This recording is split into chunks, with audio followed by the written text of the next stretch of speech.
New team coverage on the attack on a local power grid. What happened here Saturday night was a criminal attack. WRAL talks with the governor, the sheriff, and residents stuck in the dark about new clues in the investigation and the earliest power could be restored. Then, WRAL investigates the vulnerabilities of our power infrastructure and what could prevent it from happening again. We're tracking a wet weather trend.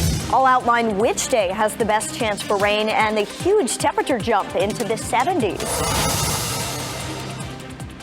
Right now, nearly 40,000 customers in Moore County are in their 47th hour with no power. Tonight, we're walking you through what we know happened before and after shots were fired at two substations, shutting down the electricity. Hello, everyone, and thank you for joining us. I'm Deborah Morgan. And I'm Gerald Owens. WRAL's Keenan Willard joins us live after hearing from the governor and what the county can expect over the next few days.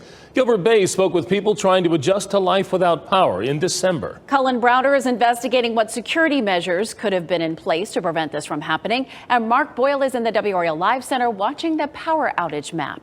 Let's first get you caught up on the newest information we've learned in the past 3 hours. Moore County schools will be closed again tomorrow. About 38,000 customers are still without power.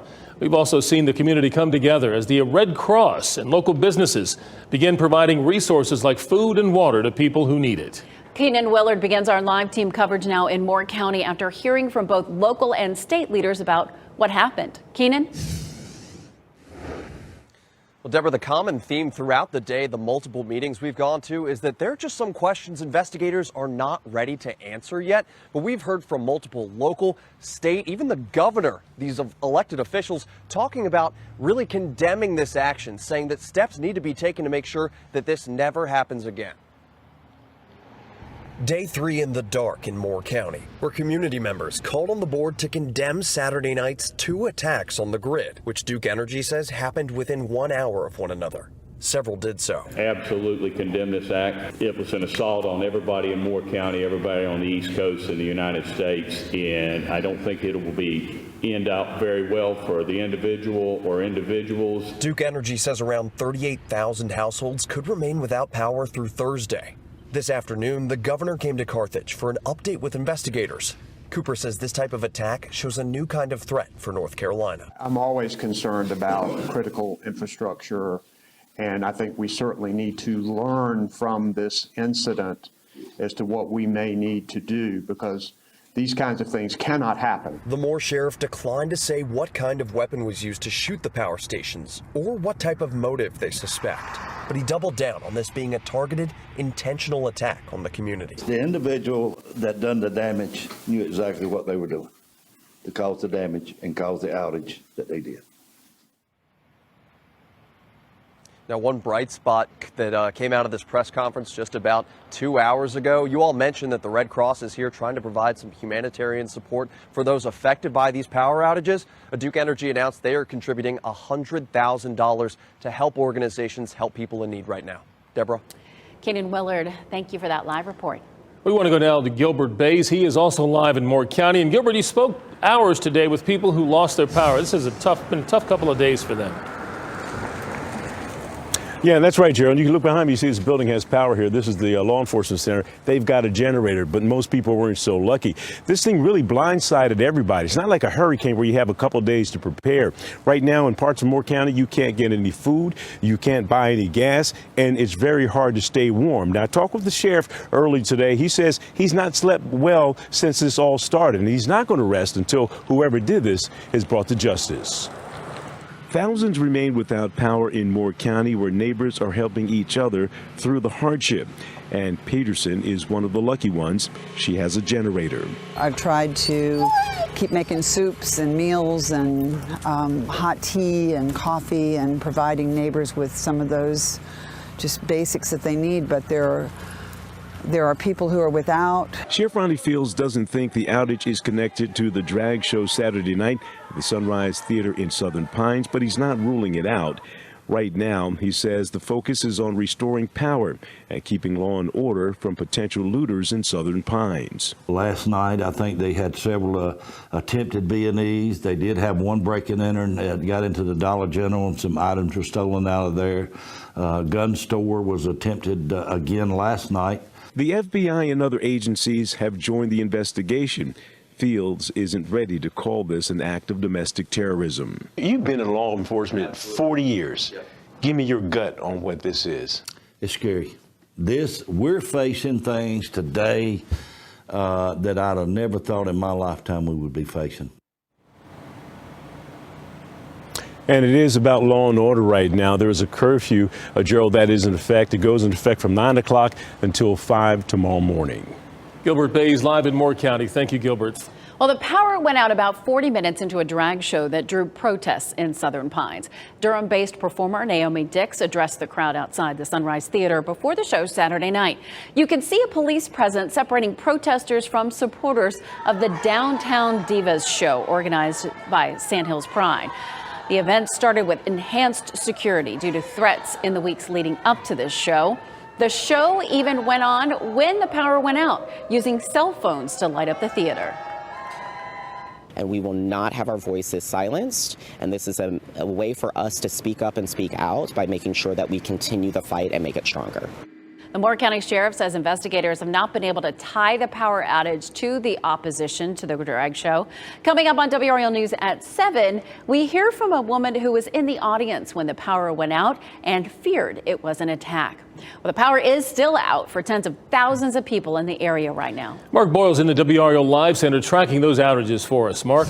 Gerald, good evening. This right here behind me, this is the map from Duke Energy outage. And if you're living in Moore County and you're watching us right now on your cell phone, you see a ton of blue on the screen from the northernmost portions of Moore, north of Whispering Pines through Southern Pines, all the way south towards Ashley Heights. All of this area in blue is the area that is without power tonight. The majority of Moore County, tens of thousands of people, as you talk about. Duke Energy listing the exact number of customers without power at 32,307.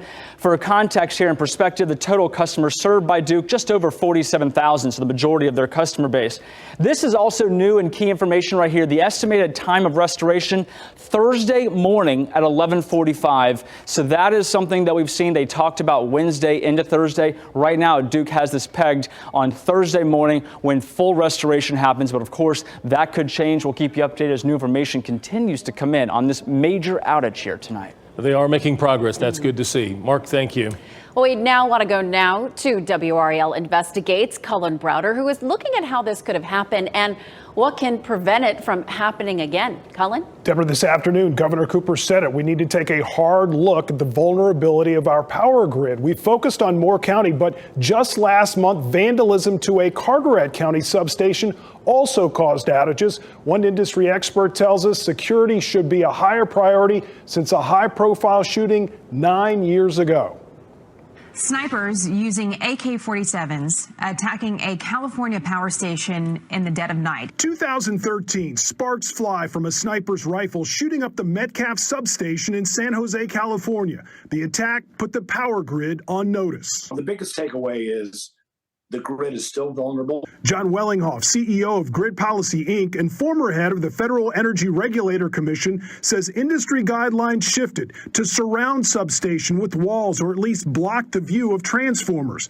That doesn't appear to be the case in Moore County, where gunshots plunged tens of thousands into cold and darkness. I would hope that those requirements would have been, in fact, implemented and there would have been better oversight, but apparently there hasn't been. Because of these attacks in Moore County, is Duke Energy reevaluating its grid security? You know, we always work to improve our security and our processes. Spokesperson Jeff Brooks says Duke Energy is focused on restoring power for now, but constantly looks for ways to prevent cyber and physical threats. So we understand our responsibility here, and we're very committed to getting things back up for this community and continuing to protect our system going forward. Wellinghoff hopes for utilities and regulators that didn't make changes after Metcalf, the Moore County attacks will lead to better protection across the grid. And hopefully this will be, the second wake-up call that will move them to more rapid action.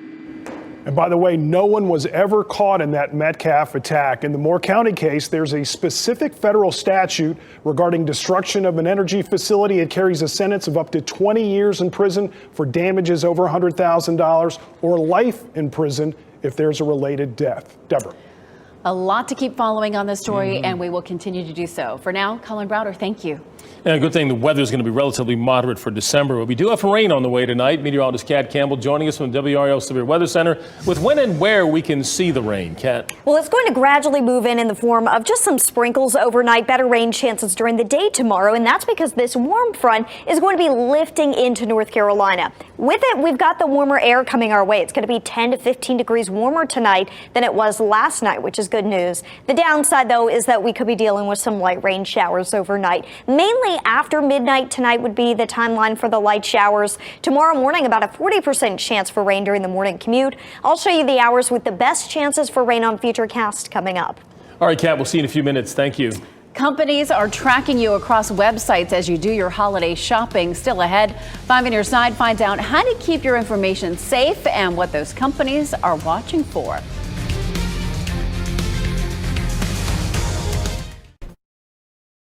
Live from WRAL News Headquarters in Raleigh, your #1 source for local news. WRAL News, coverage you can count on. We now know a Durham pastor charged with child sex crimes was also a teacher. David Dixon had his first court appearance today, and we told you on Friday that Dixon, a senior pastor at Kingdom City Life Empowerment Church, was charged with 4 counts of statutory sex offense with a 13-year-old and 1 count of taking indecent liberties. New today, we know that Dixon was a sub for 5th grade at Community School of Digital and Visual Arts. The school's managing director says he worked there from September through November of this year and was fired as soon as they learned of the complaint. He added no crimes occurred at that school. A judge reduced Dixon's bond today from $10 million to $1 million, saying that she still considers that a significant amount of money reflective of the significant charges. Think about the Christmas shopping you've been doing lately online. Have the ads for some of those items been following you around the internet? And not by a virus, a malware, but by companies you know and trust. 5 on Your Side's Keely Arthur explains. A recent report revealed that thousands of local patients may have had their private medical data given to Facebook through a tracking pixel. So we went to find out what a tracking pixel is and what else could be given away.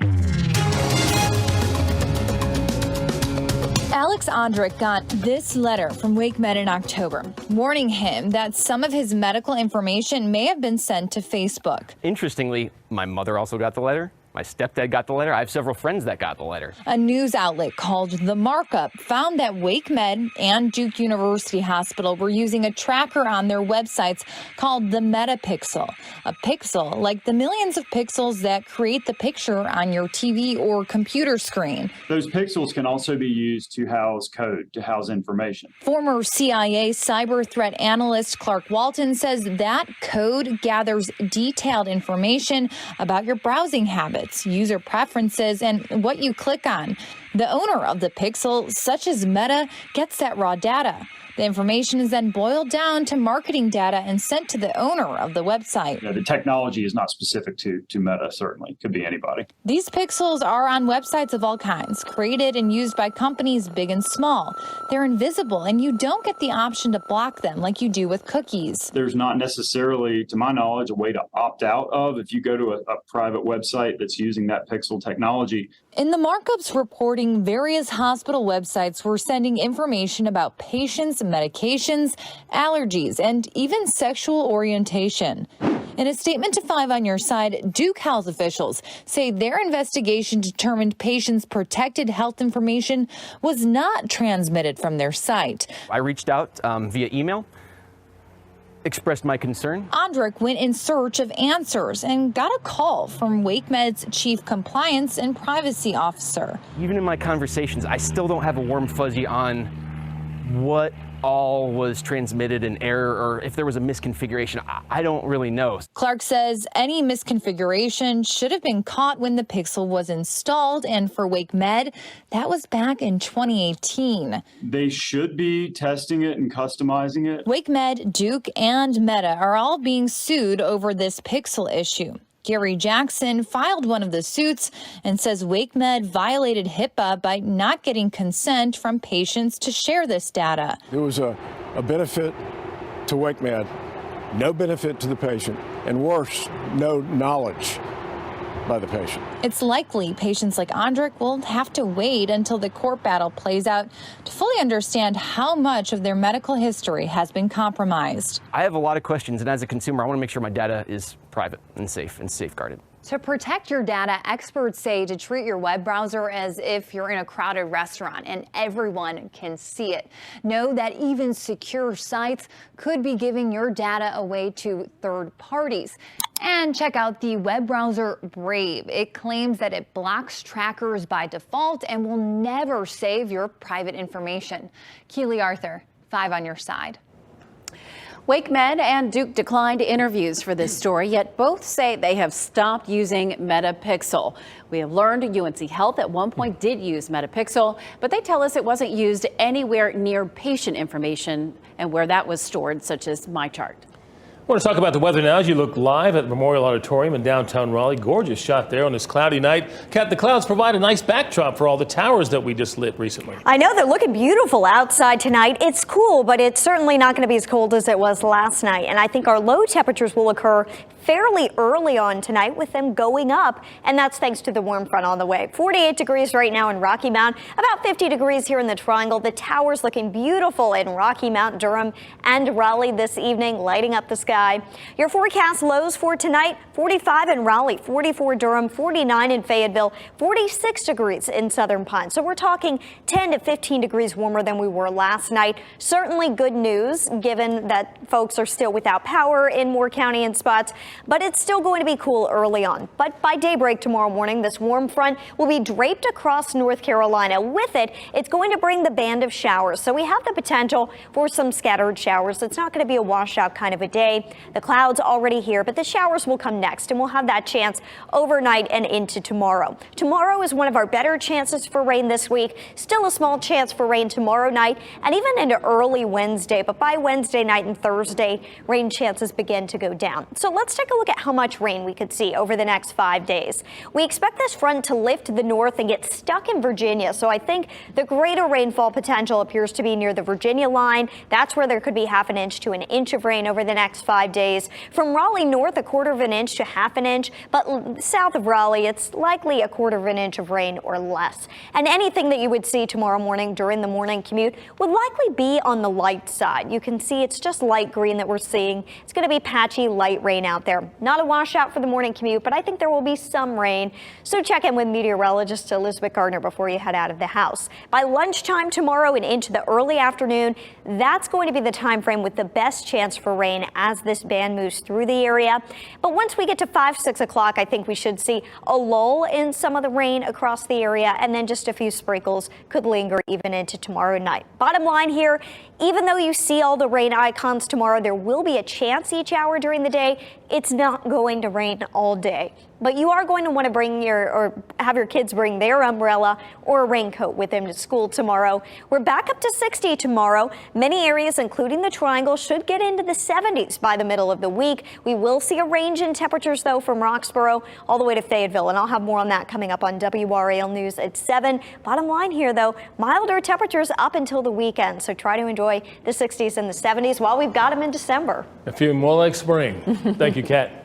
Casey Hintz is here now with what's happening in sports. Well, you know what? We all know Cyber Monday after Thanksgiving. Well, we can forget about that crashing the cyber world here for a little bit, because how about Monday after a conference championships? It used to be a really fun month. Why December has turned so stressful for Dave Doran and college coaches alike.